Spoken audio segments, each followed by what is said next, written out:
Olá, pegue sua Bíblia, pegue também sua lição e vem estudar com a gente, porque o Classe dos Professores começa agora.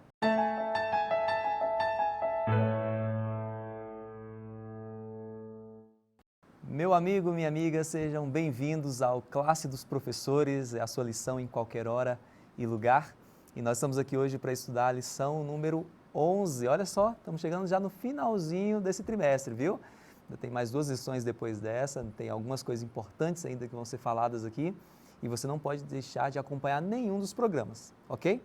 E se você ainda não está inscrito nesse canal, já vai lá, clica no botão de se inscrever, já verifique também se o sininho está ativado, que você precisa deixar ele ativado para poder receber as notificações de novos conteúdos que vão ser disponibilizados aqui nesse canal. E sabe esse joinha aí, é o like que chama? Vai lá e já clica agora, não deixa para o final não, senão você pode esquecer. E é muito importante que você faça isso. Sabe por quê? A gente precisa muito que o YouTube entenda que esse conteúdo é relevante para que ele possa encaminhar esse conteúdo para outras pessoas também, para que eles possam ter acesso à palavra de Deus através do Classe dos Professores. É muito bom também saber de onde você está nos assistindo. Muitas pessoas colocam aqui nos comentários, eu sou de Portugal, eu sou de Brasília, sou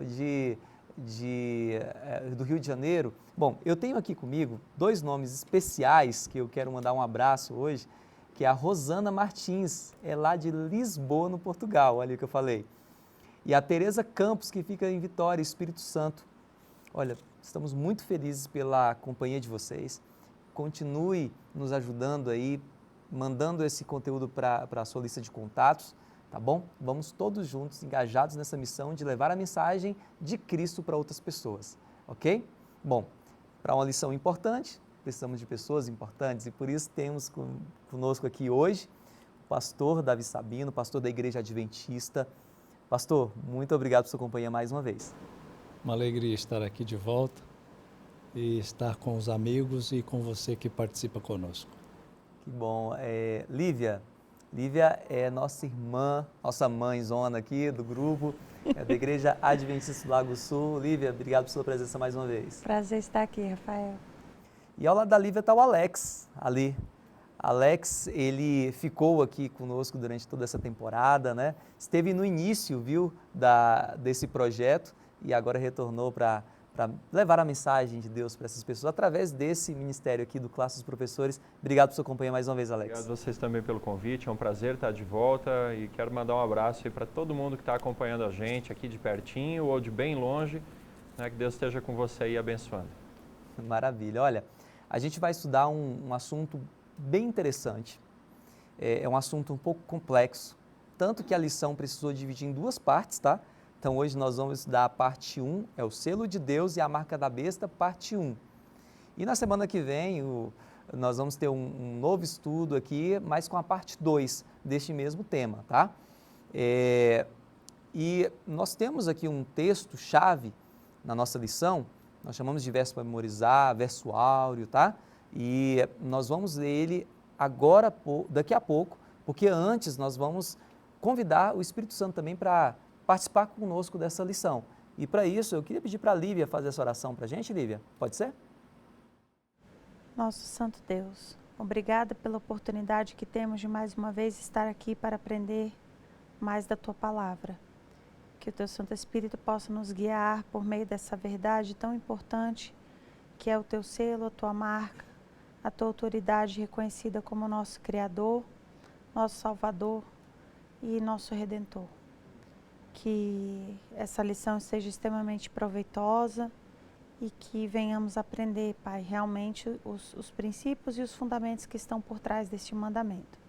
É o que nós pedimos por Jesus. Amém. Amém. Bom, o verso áureo dessa semana está lá em Apocalipse capítulo 7, versículo 2 e 3. Está com sua Bíblia aí? Pega ela, abre aí, vamos ler juntos? Diz assim, ó.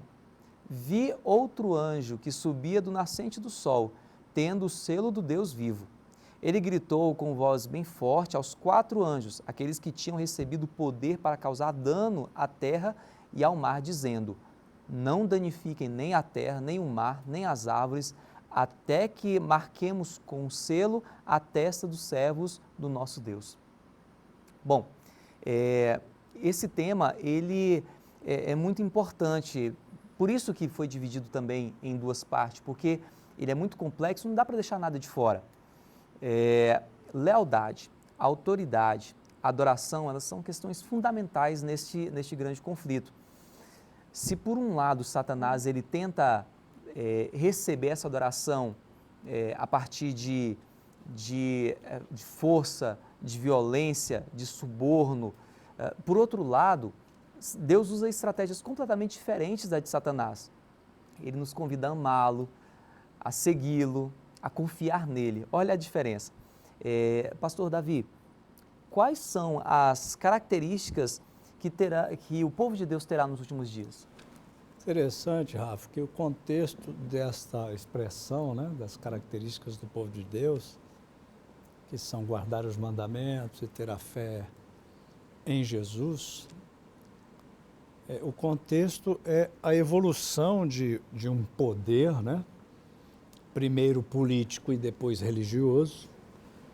Nós sabemos, pela visão de João, que o dragão deu poder à besta que emerge do mar. Nós sabemos que esta besta que emerge dali, inicialmente foi um poder político, Roma pagã, né, que regeu o mundo com muita força e, digamos assim, entre aspas, né, foi no poder, no tempo do poder romano, dessa besta, que Cristo, aí vem as aspas, né, foi assassinado, fecha as aspas, né? Foi nesse império que Jesus Cristo foi morto. Houve uma perseguição muito grande a Jesus Cristo, né?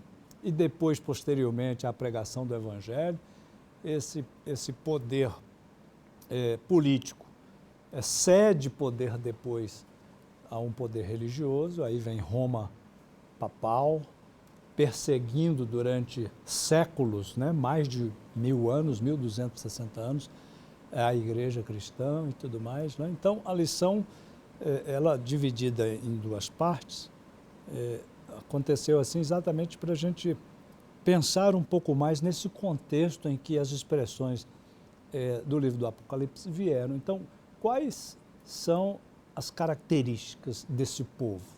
Se você olha a evolução da história, desde Roma pagã, Roma papal, etc., uma perseguição cruel aos que servem a Deus, você vê que uma das características não poderia ser outra. Para permanecer fiéis, tinham que ser perseverantes, né? O termo grego do original, a lição menciona, né? Upomene, que quer dizer literalmente perseverança inabalável, né? Então, foi necessária uma perseverança realmente inabalável nos princípios da palavra, e um dos pontos centrais, já foi e será no final, foi exatamente a observância do sábado, que foi, digamos assim, destronada de sua posição de honra, né, a guarda do sábado, lá pelo século IV, a partir de 321, mais ou menos, com aquelas leis dominicais de Constantino no Império Romano, né, e depois vem o Império Papal. Então, as características são essas mesmas. A igreja foi o remanescente de Deus, foi perseverante na obediência e manteve a fé e a confiança. A lição coloca até um aspecto interessante aqui para a gente fechar, né, que os seguidores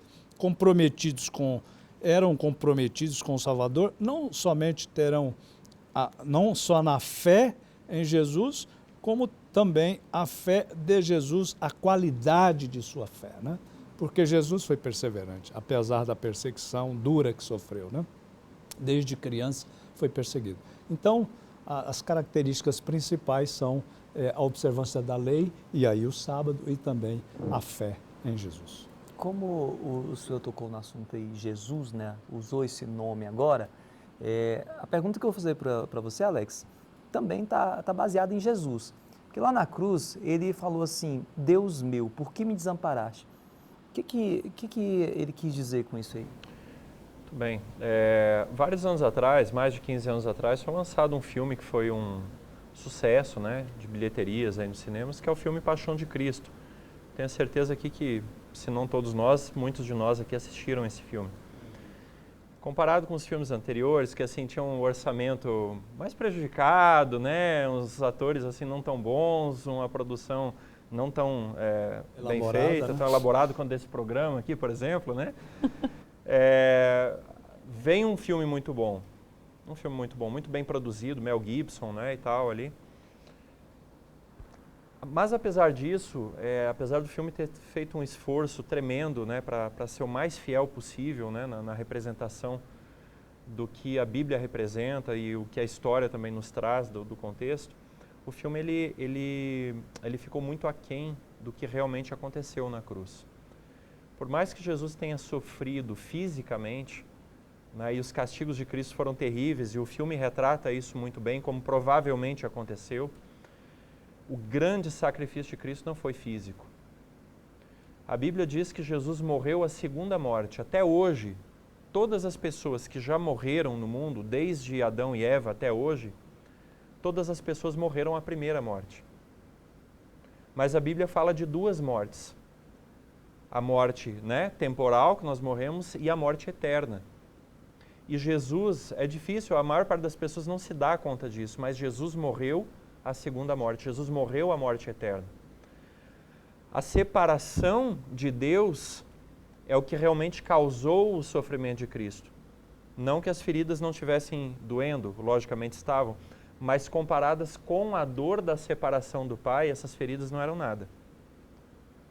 Então Jesus, ele recebeu num processo que ele é bem exemplificado pelo ministério do santuário do Antigo Testamento, né?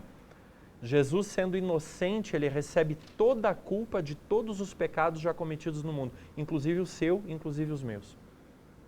Né? Jesus recebe a ira do Pai na pessoa dele, ele sendo inocente. A ira de Deus foi despejada em cima de Cristo, a vítima inocente. A ira que era minha, a ira que era para você, que era para cada um de nós, foi derramada, ela foi canalizada e divergida, né, para a pessoa de Jesus. Então o sacrifício de Cristo é isso, é carregar a minha culpa, é pagar o meu preço, pagar o seu preço, para que nós pudéssemos ter o tratamento que Cristo merecia. Jesus foi tratado como nós merecíamos, para que nós fôssemos tratados como Ele merecia. Jesus faz essa troca. É uma troca completamente ilógica pelos padrões humanos. É uma troca que só pode acontecer por um amor infinito, um amor que não pode ser compreendido. E agora, qual que é a sua decisão? Qual que é a minha decisão nesse momento? O que eu posso fazer? Eu tenho coragem de rejeitar esse amor, esse sacrifício? O sacrifício já foi feito. Cristo já sofreu. Agora cabe a nós escolher se eu quero aceitar ou não esse sacrifício no meu lugar. Faz o seguinte, vai aí nos comentários e escreve aí como que você se sente em saber que Jesus morreu por você. Escreve aí pra gente. A gente quer ler o seu comentário. Lívia, a Bíblia, ela, desde o início, ela mostra que, no início da história da humanidade, né? Ela mostra que as pessoas que escolheram fazer a vontade de Deus sofreram perseguição. É isso mesmo, Lívia? Exatamente. O reino de Satanás é bem diferente, né? Enquanto Deus não nos força a nada, Satanás ele até tenta disfarçar que não é pela força, mas sempre é pela força. A gente tem a idade, né, a idade das trevas, a idade média, onde as pessoas sequer tinham acesso à Bíblia. No início foi a perseguição, né? A gente tem até Paulo, que perseguia os cristãos, matava. E quanto mais matava, mais gente tinha. E a estratégia de Satanás, ela sempre foi um passo atrás da estratégia de Deus, né?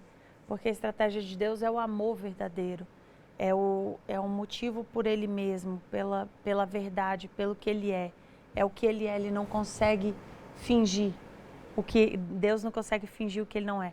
E Satanás foi ali tentando e não dava certo de um jeito, ele tentava de outro e ele tentava de outra maneira. E agora, nessa cadeia, né?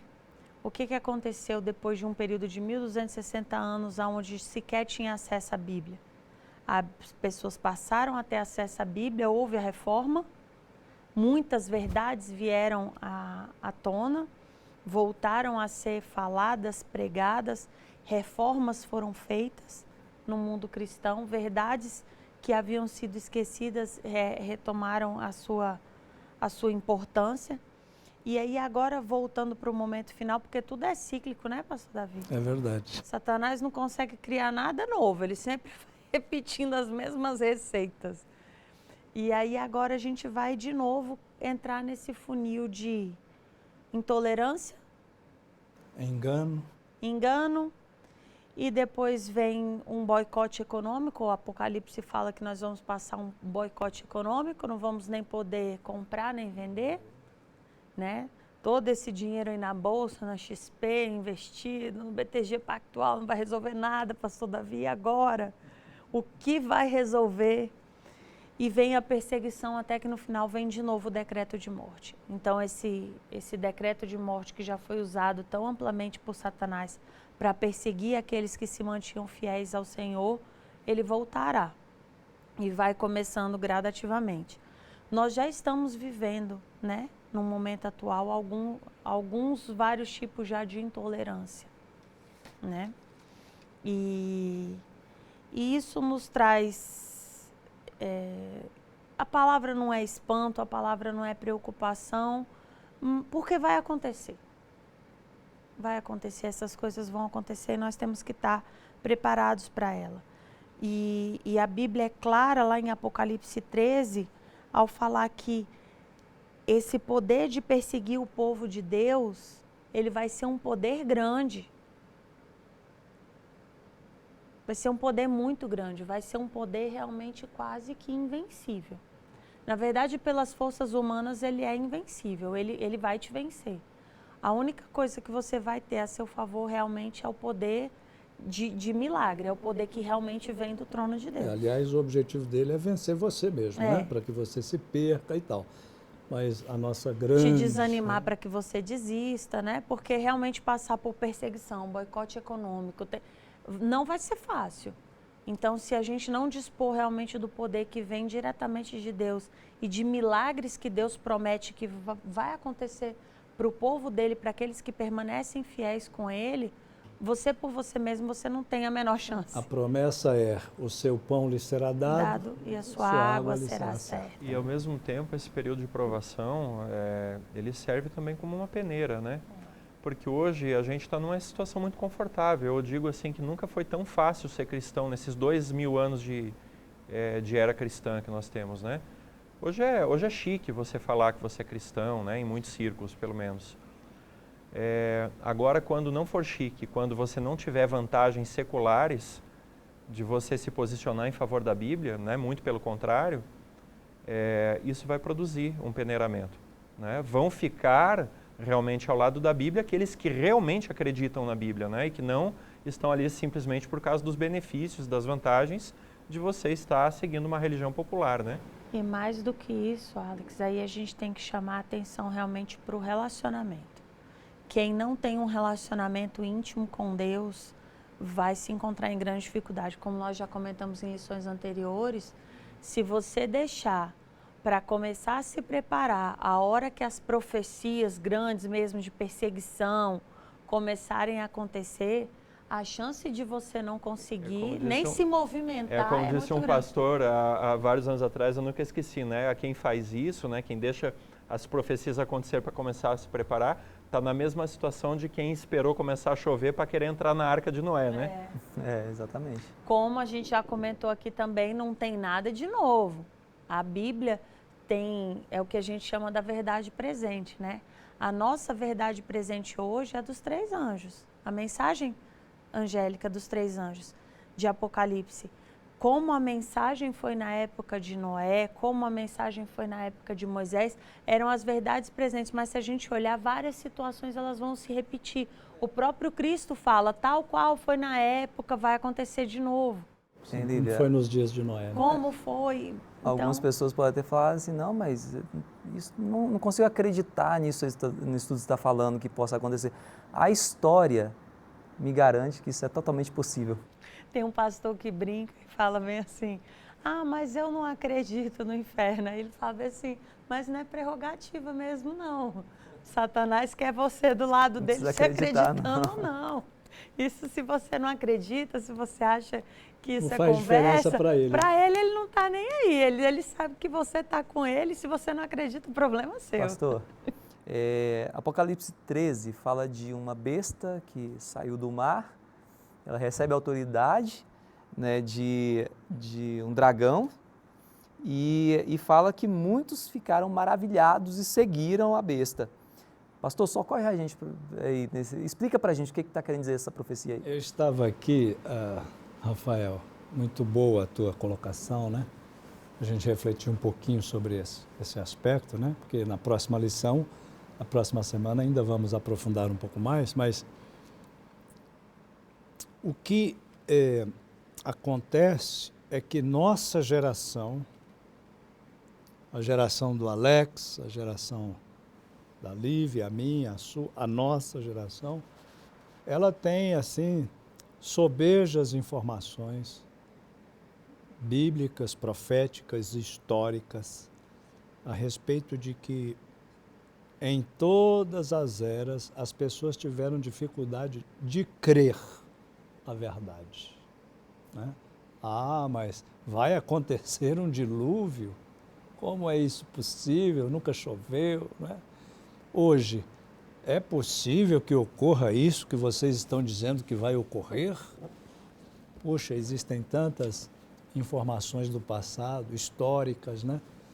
Todas registradas para a gente pensar, e todas elas confirmam a veracidade dos fatos ou das profecias, aliás, encontradas na Bíblia. A Bíblia fala de poderes, no caso uma besta é um poder, né? Um reino. Fala de um filho perseguido, no caso Jesus Cristo, emergindo da terra, esta besta, recebendo o poder do dragão, que é Satanás. Então, há todo um contexto profético aí para nos ensinar o seguinte: olha, o mesmo dragão que esteve no Éden enganando Eva vai enganar a geração de vocês. Esse cara tem milhares de anos de experiência em enganar as pessoas. Ele já enganou os antediluvianos, ele já enganou em outras eras outras Enganou pessoas, até os anjos, né? Os anjos no céu, quer dizer, até no céu ele fez o trabalho dele, né? Então, eu estou gostando muito da lição desse trimestre, porque, olha, gente, as 3 mensagens angélicas, disse Lívia há pouco, esta é a mensagem presente. Para hoje. Acordem, né? Abram os olhos, porque, na verdade, todos estes poderes confederados do mal, eles têm só um objetivo, né? Destruir sua experiência com Cristo, destruir sua fé, arrastar você para o lago de fogo que foi preparado não para pessoas, né? Mas para Satanás e seus anjos. Então, eu encerro aqui a minha contribuição nessa quarta-feira, Rafael, com a observação que a lição faz e que também faz a gente refletir, Alex. Diz a profecia que o mundo segue a besta, mas a profecia também diz que alguns seguem o Cordeiro. Então, é minoria mesmo, é pouca gente, a pressão é muito grande, né? A minoria que guarda o sábado, que é fiel a Deus, que persevera nas doutrinas originais, etc. e tal, é minoria. A pressão é muito grande. Então, eu tinha um colega meu, pastor, que dizia, olha, a pressão será tão grande que não vai ser qualquer fezinha de final de semana que vai aguentar o negócio, não. A coisa vai ser pesada, né? Porque há poderes muito fortes que chegaram a enganar anjos, que tentarão enganar você. Na verdade, não tentarão, já estão tentando. Já estão te enganando. Então, esta é uma reflexão que a lição faz, que eu achei muito conveniente, né? Somadas às observações que os colegas já fizeram aqui. Certo. Alex, Apocalipse capítulo 13, versículo 5, eu vou ler aqui, ó, diz bem assim: foi-lhe dada uma boca que proferia arrogância e blasfêmia e autoridade para agir 42 meses. A palavra arrogância, beleza, ela é mais comum a todos nós, mais conhecida, mas fala sobre blasfêmia também. Ajuda a gente a entender o que está querendo dizer esse versículo aqui.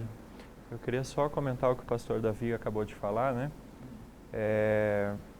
Mateus 7 diz que a porta é estreita e são poucos os que atinam passar por ela. Então, cuidado, meu querido, você que assiste a gente de casa, cuidado com as multidões. Cuidado, porque o povo de Deus, a maior parte da história, 99,9% da história, o povo de Deus foi a minoria, não foi a maioria. E Mateus 7 representa uma grande multidão dizendo Senhor, Senhor. Então, não são os ateus, as pessoas que não acreditam em Deus. Uma grande multidão que diz Senhor, Senhor. São as pessoas que pensam, que são de Deus e vão ao escutar de Cristo, apartai-vos de mim. Olha só que mensagem solene nós temos, né? Isso não é brincadeira. As 10 virgens, dentro da igreja, dentro da igreja, o noivo. Dentro da igreja. Verdade. E eu diria mais, a gente, sim, olhando para a história, nós temos assim a certeza de que a Bíblia está correta, que a Bíblia é verdadeira. Mas para que o cenário profético, que a gente chama os eventos do fim dos tempos, que a gente chama de escatologia, para que isso se cumpra, eu particularmente, eu até gostaria de ter tempo aqui para falar mais sobre isso, infelizmente não podemos, mas o cenário está todo completo.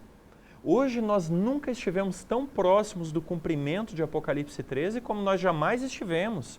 É uma questão impressionante, impressionante. E digo para você, querido, os cristãos, e digo mais, os cristãos protestantes estão correndo um risco tremendo que você não faz ideia. Gostaria de poder ter mais tempo aqui para a gente aprofundar. Mas Apocalipse 13 diz o seguinte, ela fala de uma besta, certo? Como você leu, Rafael, que ela vai proferir blasfêmias. Eu preciso analisar o Apocalipse junto com o livro de Daniel, que são livros complementares, Lá em Daniel 8 fala de um chifre, Um chifre que ele tem um movimento horizontal e um movimento vertical. Muito bem, o movimento horizontal a gente sabe, como o pastor Davi colocou aqui, que é o poder de Roma na sua esfera civil, estatal, política. Só que esse movimento, em um dado período, ele começa a ser vertical. Daniel fala isso. O chifre se exalta até o Deus do céu.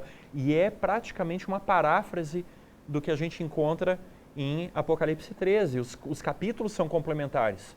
Separados aí por mais de 600 anos de distância, os livros são complementares. Agora, que poder é esse? Olha, que poder substituiu Roma pagã, os Césares, e etc e tal. Só existe um poder que se encaixa aqui. E eu quero falar isso assim com muita humildade, eu quero pedir perdão se você não é adventista, se você está tendo contato com essa mensagem a primeira vez. Eu quero falar isso com muito carinho, dizer que eu tenho um profundo respeito e eu falo sem demagogia alguma, com toda a sinceridade. Eu tenho vários amigos católicos apostólicos romanos, que são pessoas de bem, são exemplo, inclusive para mim. Eu gostaria de ter as qualidades que essas pessoas aí, que são minhas amigas aí, que eu conheço, que têm.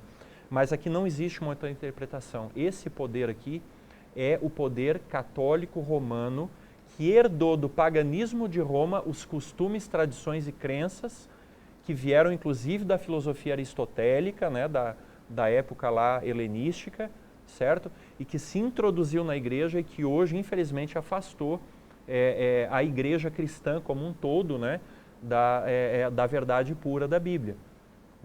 E é por isso que surge a reforma protestante, a reforma, então você volta, a ideia de voltar ao original da Bíblia. Então, o que é blasfêmia? De acordo, respondendo diretamente a sua pergunta, de acordo com a própria Bíblia, blasfêmia é se colocar no lugar de Deus. É sendo um humano, uma criatura, um pecador, você se colocar no lugar de Deus. Ora, a Bíblia diz que não há ninguém justo, nenhum sequer. E a Bíblia afirma também que só existe um mediador entre Deus e os homens, que é Jesus Cristo. Nós não acreditamos na mediação de santos, até porque Eclesiastes 9:5 diz que as pessoas que morreram estão mortas, não estão nem no céu, nem no inferno, nem no purgatório, nem em lugar algum, estão aguardando a ressurreição, de acordo com 1 Coríntios 15, 2 Tessalonicenses capítulo 4 e muitos outros textos, João 5:28, por exemplo, certo? Mas nós temos aqui um poder, e esse poder romano que profere blasfêmias, ele fala aqui, ó, e são documentos oficiais, nós não estamos inventando isso, nós estamos trazendo, está público. Você pode pesquisar na internet, tá? Por exemplo, aqui esse documento que está na Prompta Biblioteca, né? De 1763, volume 6, páginas 25 a 29. Lúcio Ferrari, um artigo sobre o Papa. Ele fala o seguinte: o Papa é tão honrado e tão exaltado que não é um mero homem, mas é como se fosse Deus na Terra.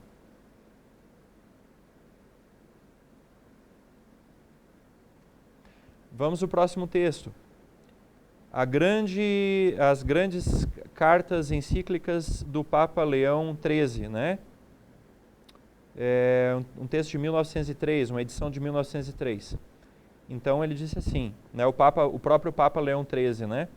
Nós, os papas, assumimos na terra o lugar do Deus Todo-Poderoso. Querido, com todo respeito aos nossos irmãos católicos, eu não tenho o menor receio de chamá-los de irmãos, porque somos irmãos, né? Por mais que nós desejemos ter um convívio proveitoso, produtivo, pacífico, a palavra de Deus não nos autoriza a falar essas palavras de qualquer ser humano, certo? Então, o que nós lemos aqui é um cumprimento da profecia de Apocalipse 13.